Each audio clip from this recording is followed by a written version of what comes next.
Hello, welcome to the Kratom Sobriety Podcast. This is Charlie, and today we have a returning guest who appeared in January of this year, episode 110, Melanie, and we're here to celebrate. She recently achieved a full year off of Kratom, and she was also one of our first guests, if not the very first guest, that was hooked on 7-OH.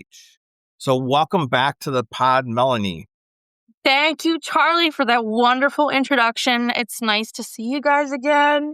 And yeah, I'm in a very different headspace than I was a whole year ago. And I love to talk about it. Thank you for having me on here. You're welcome. And that's the first question is compared to now, snapshot. Right. Yeah. I would say like it's a night and day difference. This time last year, I think I was 2.5 weeks in of my detox. I'll just start by saying I had no idea what 7-O was. I was taking regular mitragynine shots, and then I got introduced to 7-O extract shots and didn't even know that there was a difference. And there is. I had no idea that withdrawals were possible until I actually started having withdrawals. And I quit as soon as I had my first withdrawal symptom, as soon as I knew something was wrong with the restless legs in the middle of the night. I quit right then and there, told my husband we got an issue, and it was all systems go at that point. I never had another dose since then. I can get into the physical detox, but I think that probably a lot of your listeners know what that entails, and it was very hard and spiritual and just in every way it matters. It was really tough. But I would say the first week of that detox was all physical. And then the second and third week, that's where I was a year ago, it was mental. I do remember waking up with what I'd like to call the morning jitters. I'd wake up really early and I'm panicked. There's a lot of anxiety and depression, and mostly anxiety, and a lot of panic attacks that like a benzodiazepine can't cure. You have no GABA left in your brain. So my ritual sort of during that time, and I had never met another person that used 7-O. There was no literature on the internet whatsoever. There was no quitting 7-O subreddit. There wasn't anything. And I just kept telling myself, all right, it's not going to be that bad for this much longer. I was training for a half marathon, the Philadelphia half marathon. And so I wake up with the morning jitters and run miles, and that helped. So yeah, it's a huge difference. Because I was just struggling to get by each day. And now I don't have the panic attacks. I don't even think about 7-O ever, unless I'm here talking to you or I see it in the news. Thank God it's in the news or something like that. It doesn't enter my brain anymore. So Charlie, night and day difference from a year. And congratulations on getting to a whole year. Just for a little context, how long did you use the Kratom extract? When did you start doing that? Sure. So I started using mitragynine extracts out of curiosity. I knew somebody that was doing Kratom powder, and I was curious. So I went into the shop. They gave me a mitragynine extract, and they said, this is awesome, right? And so I was using that recreationally on the weekends. But then I went back to so that was like July of 2024 when I started. So I was using regular mitragynine shots for 2 months, and then I got introduced to 7-O, and I was on 7-O for 8 weeks. That's all it took for it to make my brain completely turn upside down. So all in all, I would say 4.5 months I was using Kratom, but yeah, 8 those last 8 weeks was 7-0. So it just progressed from your first use to when you stopped with the 7. It was a very short period of time. Yeah. And the first time I got introduced by 7-0, I was going to get my regular stuff that I normally would get, and they were out of it. And I said, okay, do you have something similar? And the guy at the vape store said, we have these. And it was a 7-0 extract. Back then, there was no tablets at the time or however you ingest it these days, but it was an extract. And I said, okay, yeah, I'll try it. And I went, wow, this is so much better than the other stuff. And here I am. It's still labeled as an herbal supplement. Still fully functioning human being. It just quieted things down in my brain. It numbed things out. And it used to just be on the weekends. Then it progressed to, okay, sometimes after work. And then it was every day. And then it was in the morning. And then it spiraled out of control really quickly without me even noticing. Because I didn't know that this was not actually real kratom. It's synthetic kratom. It's basically almost just like heroin. This has been the year of 70H at the podcast too. Just came almost out of nowhere and just exploded. Just even by I have a kratom news alert, and I used to get 2 or 3 alerts a day, and now it's up to a dozen a day where kratom is in the news, and primarily the majority of it is about 70H. And more people are contacting us on the podcast. The powder users sometimes would have 5 to 10 years of using powder daily, even really significant amounts. But they would a long time use. And then extract users sometimes would be up to a year or 2 of extract. But the thing about 7-0 is it's usually within under 6 months. It's a completely unsustainable habit. Financially and physically, your body starts to deteriorate very quickly on this. Yeah. Reflecting back on the first 30 to 60 days and think of maybe some audience members who are thinking about quitting during that first, couple of months, was there anything that was really super challenging for you and anything that was helpful to get through it? Absolutely. Absolutely. So those first 30 days were the hardest. And I'll say for the audience that's thinking about quitting, or maybe they're in it right now, every day gets a little bit better. It's watching my kids grow. I don't notice it that they're growing until I look back on photos and I'm like, wow, they got big. It's like that where you may not wake up one day and be like, life is beautiful, but it's better than the day before and the day before. And it just keeps on getting better. The first 30 days were the toughest. Physically, obviously, that first week. Then mentally with the panic attacks and the anxiety, depression. At day 60, I was even when I did the interview last time, I was struggling with adedynia, which is lack of feeling joy in anything. And I just had to fight through that. I didn't know that was going to get better, but it did. And there was something special about that 90-day mark where for the listeners out there who has heard this story, I do remember eating an enchilada with spicy mole sauce on day 87. And I was thinking to myself, wow, this is so freaking delicious. And I was just totally numb of any kind of joy, even food, right? And it was delicious. It was spicy. By the way, spicy foods they do carry happy dopamine effects. And my girls were laughing and I was happy. And a half hour went by and I said, wait a second, that last half hour didn't suck so bad, right? And then each day the gap kept on widening and widening. And it got to a point where I felt mentally somewhat normal. I did struggle with pause with some other things, but I remember that 90-day mark was really amazing. And I feel like that's why so many people relapse in those first couple of months because they're not quite sure what the future holds. And another thing I forgot to mention is something else that this whole journey has taught me is the utmost prioritization and learning of the present moment that you're in.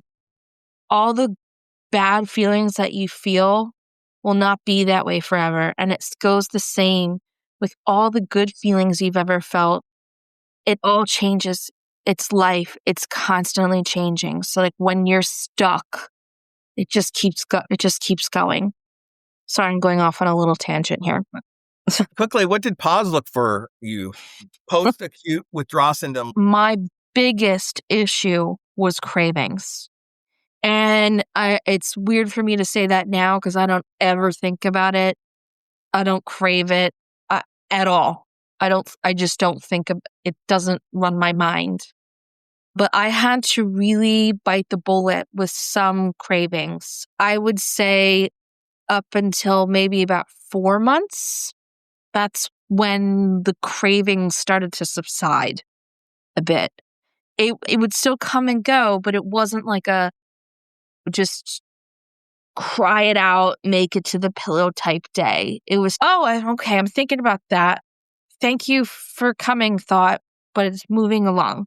Okay, so it got easier around maybe 4 months and even easier as time went on and continued.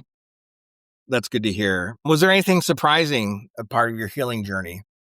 One thing that surprised me, there's a couple of things. I guess this is physical and mental, but I realized after going through detox and those first couple of months in early sobriety, I would have trouble thinking of a word that I'm trying to say. Hand me that cup. Like I couldn't think of the word cup. Or I'd say to my husband, like, where's my jingle jangle to my car? Need the keys? Yes, the keys. So words started to come back to my head. That surprised me because I didn't even know it was messing with my cognitive. Some other surprising things about recovery. That was a big one. I forgot what humor was really when I was on 7-0. Everything is so numbed out and so serious that it's hard to find things that are really funny because you're just emotionless, you're numb. So that surprised me about when hindsight looking at it and going, wow, I didn't find any jolt, like nothing was funny. Books became interesting again. Video games became interesting. The silly things that my toddlers would say were really funny when I didn't even, I wasn't paying attention. I was just trying to get through the day numb for some reason because I was just hooked. But those were like some of the surprising things that I wasn't anticipating. They were positive things, absolutely positive things. Spiritually, too, my God, did I learn meditation and how important that is to really just breathe in the moment and appreciate things for what they are. It took a while to get there, but yeah. What does being at the 12-month mark look for you? What does it mean to you? When I reached my 1 year, to be completely candid with you, it felt very strange. I didn't feel a sense of accomplishment right away because anniversaries are weird with addiction. By the way, it took me a long time to admit that I was an addict because I didn't have substance abuse prior ever in my life. It took me a long time to admit that I was an addict. It felt very odd when I hit that 1 year mark. And anniversaries are strange for addicts. And I was thinking about 7-0 a lot. And I was reflecting on it. And it wasn't in such a great way. It was just feeling, yeah, I can never do that again. And that's wild. And the sensory feelings that I had. My last day was October 27th. That's my anniversary date. And seeing all the Halloween decorations and the changing of the leaves. And I almost felt like I was going through a phantom detox. I was really tired, really depressed. It reminded me of the hot, cold sweats and whatnot. But after a week or so, then I started to reflect on it differently. And I thought, oh, I don't know if I want to curse on here. Holy Batman bananas. It taught me personally, and I've had so much growth in areas I never knew I had, like self-control, discipline, persistence, patience, empathy, all these qualities in a person that's so great. It just came out. I had to pull all that stuff in me way down in there and pull it out of me to get through that journey. And it was a beautiful journey, actually, just having so much more trust in myself and self-confidence in myself that I can do hard things. Yes, I didn't exactly sign up for this, although I did, but I got through it. I got through it. So yeah, I wasn't exactly right on the mark of the day of the anniversary, but it took me a little bit to really reflect on all those high vibrational feelings and high qualities that you look for in a person I found in myself. That's wonderful. What support systems do you rely on the most in the last year? So in the first month, I felt completely alone. I didn't know anything or anyone that's used 7-0. I was too embarrassed to tell my family. My husband and my best friend were my main support system. I found a fantastic therapist that specialized in the things that I was struggling with, like anxiety and addiction. That was a game changer because it's improved my mental health, not just recovery wise, but as my life entirety as a whole really helped me. I did dip in some recovery groups that were not a good fit for me.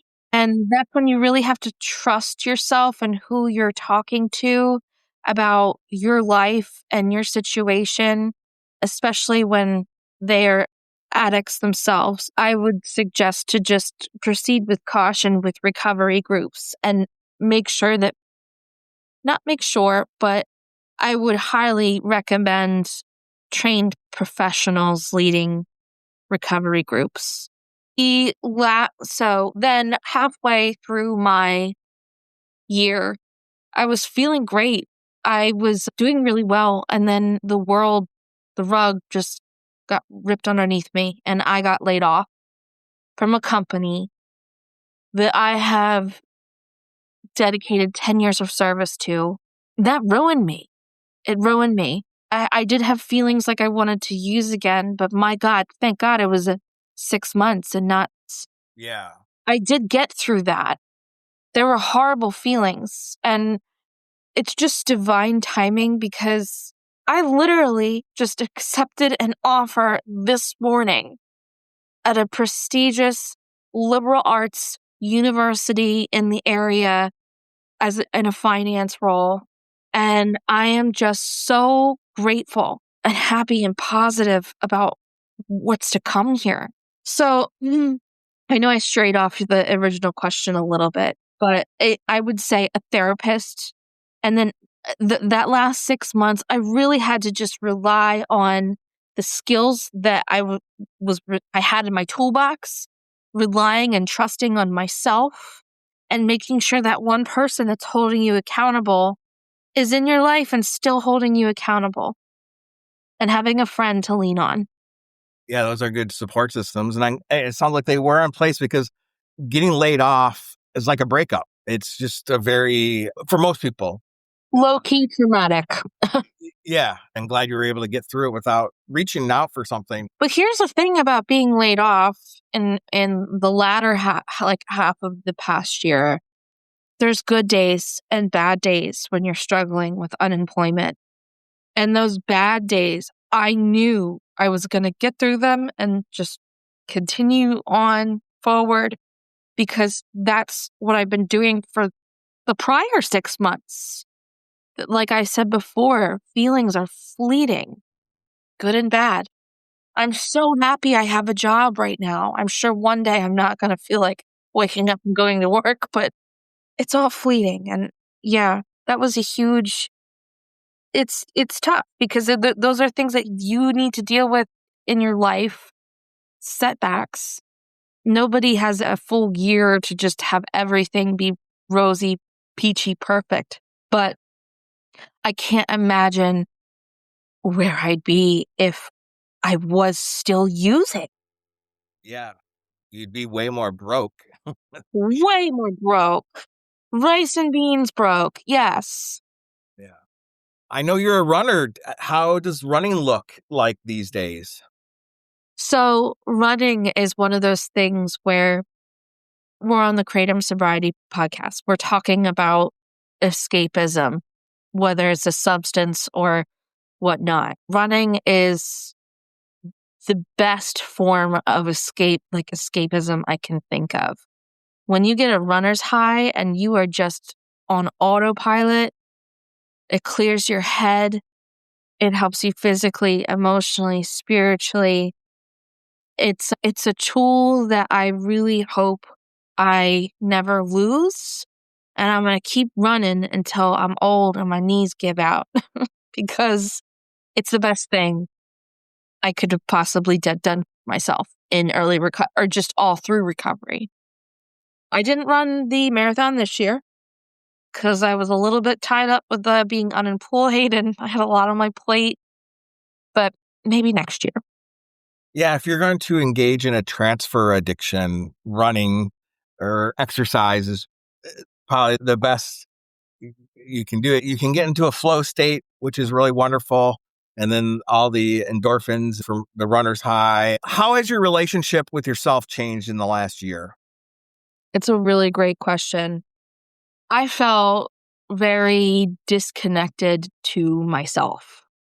When I'm using 7-0, you are detaching your soul from your body, really. You're functioning. You say words. You can work. You can pack lunches for your kids, make the bed. But I was so disconnected. So after quitting 7-0, I learned how to rejoin my soul and my body again and really discover who I am. So my relationship with myself has completely changed. Something that was very essential in recovery is listening to your body, your thoughts, your feelings. When you're feeling like you want to use something, are you hungry? Are you tired? Are you lonely? Are you angry? What is the thing? Tap into yourself. What do you need? What is the thing that's missing in your life? Also, my relationship with myself has become a lot more about personal growth. And I did this for a long time, and I should continue to do it. But at the end of each day during recovery, I would write down what positive quality or what positive thing did I learn today. That was one of the biggest things and that kept me going. We don't want to backpedal. So I wanted to just keep writing those down. Now I had to switch gears a little bit with job search. And what did I learn today about my job search? But no, I think the relationship with myself has gotten so much better. I trust myself. My self-esteem is so much better. It's just a very great question to ask. I really like that one. Yes, thanks. And have you been able to enjoy or accomplish anything this last year that wouldn't be possible if you were still using? Yes. Yes. Quite a bit. I don't even know where to start. But for example, even though I was laid off, I remember watching the fireworks with my 2 little girls and watching the wonderment in their faces, just how incredible the fireworks was. And I got to enjoy it myself. And I thought to myself, oh my gosh, this is incredible. I'm so glad I'm here to witness this. When you're on 7-0, you're not there to witness it. Sure, you're physically there, but you're not actually there. Accomplishments, for starters, I got a job. Holy moly. We were able to keep my family afloat with just being budget conscious. The amount of money that I spent on 7-0 was absurdly embarrassing. And we would have been in debt. I would have had a real hard time finding a job. There was also times of crisis that I was involved in. For example, my youngest daughter had croup one time, and it was so bad I had to call 911. And I'm in the ambulance with her, and we were there for 2 nights at CHOP, Children's Hospital, Philadelphia. And I didn't have to think, do I have like enough extract shots with me to get me through? Like, I was completely present for really joyful moments, really times of crisis, and just even the everyday joy of the sun, the weather, the beautiful things out there, hearing the birds again, embellishing in a really good show to watch. So there's some positives and negatives in there, but I'm just so grateful for all of them. How has your relationship with alcohol and other substances evolved since quitting? My relationship has gone with alcohol, it's gone unchanged since my prior. I didn't use any alcohol while I was taking any mitragynine or any 7-0 because I didn't want to. I thought it was a little nauseating. But alcohol has always just been, it's still like 98% of the time in social, celebratory settings. I am on some anxiety medication. I've never abused it, but I'm working with a really great doctor, and I'm making magnificent strides in weaning off of those too, because I have the confidence now that I can do it. So it's gone even better or unchanged. Yeah, but you're not the type of person you weren't drinking in the morning. You don't have a DUI. No, no. Yeah, so It's it's maybe on the weekend with my husband, or it's somebody's birthday, or it's a holiday, or something like that, or vacation, going down to see Isle City. No, I never really was like that in the first place. I think one of the things that attracted me to Kratom, because I'm getting old. I'm getting old. I'm not really old, but I just feel like I'm getting old, and I was tired of the headaches in the morning, and I wanted something else to let me unwind. And that's why I was curious about Kratom. I'm like, this is great. I don't need to drink anymore. I don't I don't even want to. And I don't have there's no hangover with Kratom. So yeah, it's never been an issue with me or my family or my spouse or anything. I really consider myself an average Jane. And I have to say, for anybody who's listening, if I'm able to do this without even medically assisted treatment or not, I didn't use it, but if I can do it and not have any relapses whatsoever, you can do it too. yeah, I remember that first interview. It sounded like the withdrawal symptoms was very shocking to you, and it was like a real wake up moment for you. Oh, yeah. Oh, my God. Yeah. I didn't know what was to come. I woke up in the middle of the night with the restless legs, and my husband was frantically searching the internet, like, how long does kratom withdrawal last? And I guess he found some website that said, 1 to 3 days, mild, blah, blah. That's a bunch of bull hockey. That's not even the case. But maybe it was a blessing in disguise, because every day I'm like, I think tomorrow I'll feel better. Tomorrow I'll feel better. Tomorrow I'll feel, like, over and over again.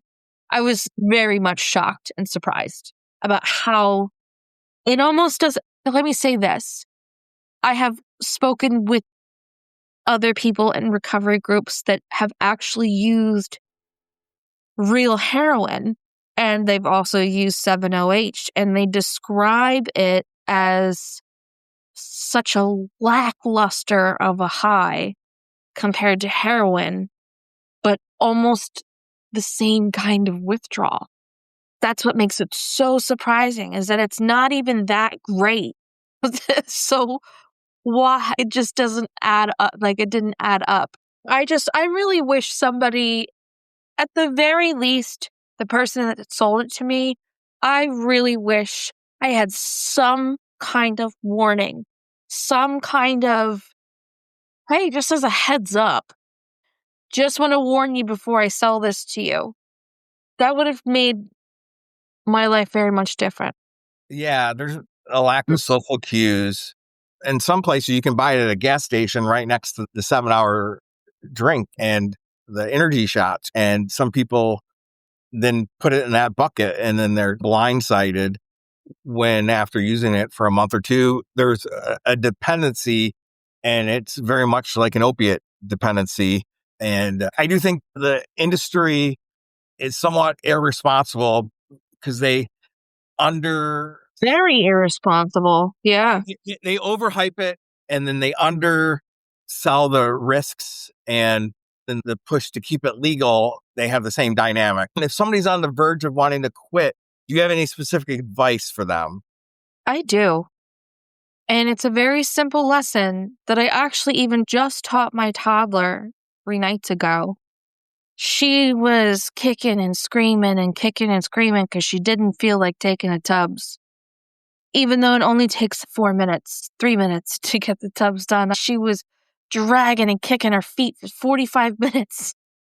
So I got down on her level and I said, okay, so what you're feeling, I completely understand. It's a feeling that we all have sometimes, and what that's called is it's dread. I'm like, can you say the word dread? And she said, dread? And I said, yep. And I said, the only way to get over that is to get the thing over with. Once you take the tubbies, you're going to not feel that dread anymore. So my advice is to just make the jump.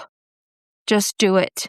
Every single day that you're off of this stuff, the closer you're going to be to where I am today, and you never even have to think about it or purchase another tab or pill or extract again. Ride the waves of discomfort, and you can do it. Even in times when you feel weak, it doesn't mean that you are. You can do it, and it will make you a stronger person. I don't regret for a single moment what I did, what happened on my journey of life, because, oh my God, I have learned so many life lessons about myself, how the world works, about my relationships, like what we talked about with myself, my family, everything. So positive. It's changed me as a person, and this is something that's just blown everything up wide open for me to repair and keep continuing to grow. So yes, just get in the tub. Just take a tub. And that is a good word to learn early on, and to be able to identify that emotional state of dread. And I don't think that was in my vocabulary. And Yeah, I have 2 little girls. There's a lot of teaching of naming the feeling and how to deal with. Yeah, that's what I would say. what would you like the public, including maybe doctors or policymakers, what do you want them to know about 708? That the dependency is real. It's real, and it does. I don't suggest everybody to go to, it's not required to go to rehab or to get on Suboxone or medically assisted treatment, but sometimes in some cases with some people, that's their only way out, is to just, because they're chronic relapsers or whatnot. But I was not taken seriously whatsoever when I was in the pits and my husband took me to urgent care and they were Googling what is kratom. They didn't even know. I think that the United States, I think that they sent a Dear Doctor letter to every doctor in the nation about it. Whether or not they read it or they're taking it seriously, I just wish they knew how bad it is and what offer some helper meds like gabapentin or clonidine, or there's all just present some options of what can be done. I didn't have any. They sent me home with nothing but a recommendation to go to the ER. I have heard of somebody before going to the ER for this, and all they gave him was Benadryl. They're absolutely clueless right now. A lot of them are clueless about what kratom 7.0 in particular can do to your body. So just more education. 7-OH particularly, just the onset of withdrawals is way quicker. I think the half-life is way shorter. And Yeah, 3 hours. 3 hours. Yeah, it was like, it's so much shorter. And it's more potent. I think it's often said it's 13 times more potent than morphine. So anyway, Yeah, I mean, explain to my therapist, because my therapist at first, she was trained in addiction and substance abuse or whatnot, and I tried to explain to her what 7.0 was, and I said, it's like kratom, and she goes, I know kratom. I said, but it's like, no, it's not. And so she compared it to, she goes, oh, this is like spice. Do you remember that? Spice is synthetic marijuana that got people very sick. And this is the same sort of thing. It's not even really, that's not what I was taking was not a plant. yeah, It wasn't a plant. It was chemically some kind of cocktail of chemicals. synthesized, and it's almost the cocaine of Tecoca, almost. Yeah. Yep. Exactly. I know you didn't ask about this or anything, but when I got off of 7-OH, I was pissed at the world. I was pissed at what I got myself into. I felt lied to. I felt cheated. I took that anger and I put it towards writing letters to our senator here in Pennsylvania, John Fetterman, Governor Josh Shapiro, all of the local representatives, the PA Department of Health. And I was not taken seriously. I either got crickets or I got a phone number that was for an addiction hotline. So to see that this is finally coming into the news, it's being addressed, not necessarily taken action upon, but it's finally being addressed. I would love to finally drive by to go pick up my kids at daycare without there being a shop that sells basically legal heroin right next to it. In August 25 in Pennsylvania, the health department there issued an alert about a spike in calls to the Pennsylvania Poison Control Centers about the 7-OH particularly. I'm sure there is, because when I was using it, I remember going to different vape stores and they're like, we're out of that. So there's definitely people in my community using it. I don't know who, but yeah, I'm not the only one that was using it. So you were on the tip of the spear there in your state. All right. Now you're looking forward the next year in 2026. Do you have any goals, any intentions as you go forward? You know what? I'm so glad you asked that. This past year, from October 27th, 2024 to today, mid-November, has been probably the darkest and hardest year that I've ever had to go through in my life. And just today, signing an offer that I just got after being unemployed and laid off for 7 months, I am filled with nothing but hope.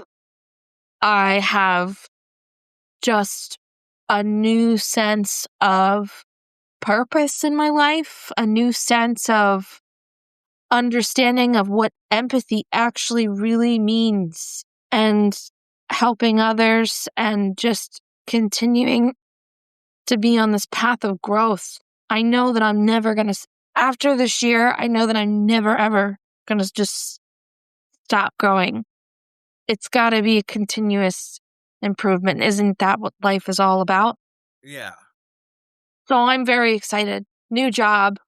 One of my kids is starting kindergarten soon. So that's a whole bunch of money saved from daycare. Definitely a new chapter. I'm looking forward to the holidays. My start date for the university isn't until January, so I get to actually enjoy the holidays without this looming, painful, stinging feeling like I need to be doing more during the holidays. So I'm really excited for the future, and I really hope that this podcast and what I talked to you about today reached somebody and gave somebody hope, because that's what I really wanted to convey was hope. You can do it. You can do it. I think that's a great way to end things. And thank you so much for joining us today.